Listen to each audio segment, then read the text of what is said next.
今天给大家评测这款200多就能够到手的乐高2023年新款科技组跑车布加迪 Bolide， 一款使用了900多片乐高零件，准确比例为1:15的精致小跑车。伴随这款套装同时发布的还有多款全新科技面板零件。本期评测我们会给大家全面的看一下它的精彩的内部设计。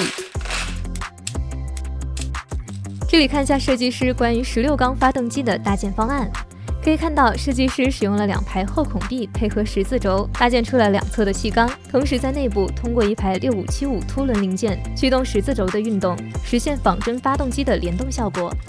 此外，还值得注意的是，两侧气缸的微型角度，设计师在这里并没有采用常见的搭建方案，而是使用了3枚42003，首先搭建出了垂直的框架，进一步的通过中间的42003的顶面以及两侧气缸模块上的4274上面的凸力，与左右两侧的42003相互抵持，最终创建出了这个 V 型的倾斜角度。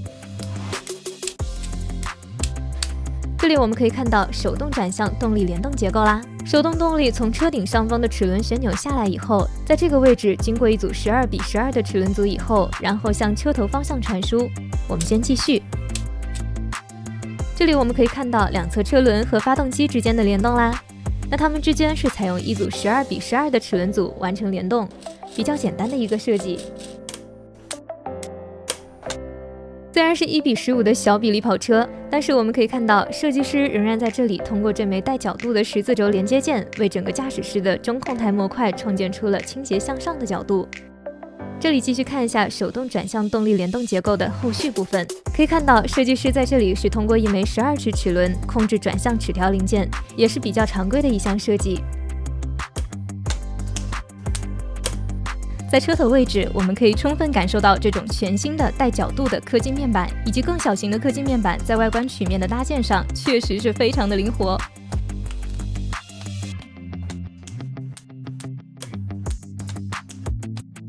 好了，那么大概经过4个小时，这辆 Bolide 就完成了。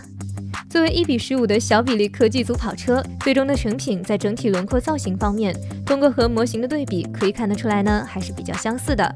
在细节方面，布加迪标志的前脸视觉特征，包括车头下方的扰流板以及车头上方的复杂的空气动力学风道设计，设计师都进行了适当的搭建。复杂的风道从车头两侧向车身后方延伸，一直延伸到车门后方的进气口这里，设计师则相对是做了偏抽象化的还原。而车身后部巨大的旗翼以及宽阔的车尾扰流板，两侧的端板，还有车尾夸张的 X 型尾灯，中间的排气管，下方的扩散器，全部都没有落下。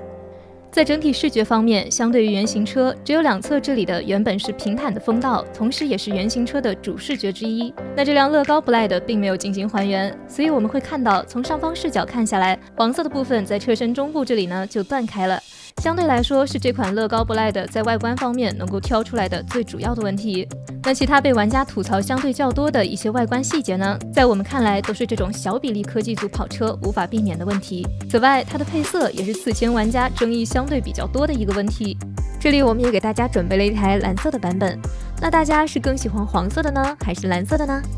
在功能方面，作为静态版，前后推行、旋钮转向、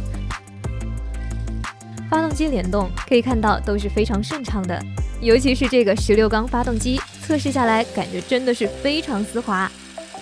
然后前盖开合，两侧车门开合，那就是这些功能。然后关于它的牢固度，经过测试可以看到也是比较牢固的，所以日常下地摆玩并没有什么问题。最后我们来看一下包装方面，彩盒的正面是赛车飞驰的场景图，右上角还有布加迪的 logo。彩盒的背面除了成品的背面视角图以外，还通过图示介绍了一些功能设计点以及成品的尺寸。那打开彩盒，905片零件一共分成了4个大步骤分包，拼搭手册1本，同时末尾用了4页的篇幅，对原型车和积木成品进行了适当的对比。最后贴纸有这样的一小张。好了，本期就到这里，咱们下期见，拜拜。